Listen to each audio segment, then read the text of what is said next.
Dədə, bura gəlir, deyirdin səndən kişi olmaz. Oğlun sana 2022-ci il Evropa Toyota Camry alıb. Gəmi.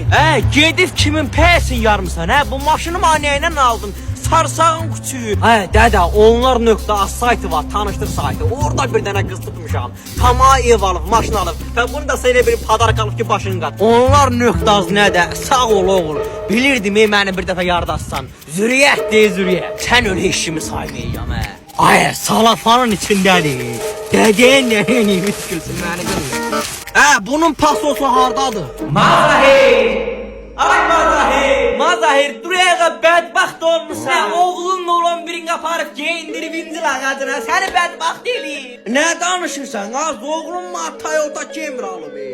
Yuxuda görürdün, yatmışdın bir yaxdan. Oğlun maşınını geyindirib incil ağacına. Maşını aparıb incil ağacına soxmusan sən. Bura gəl, sənin nəslini kəsəcəm.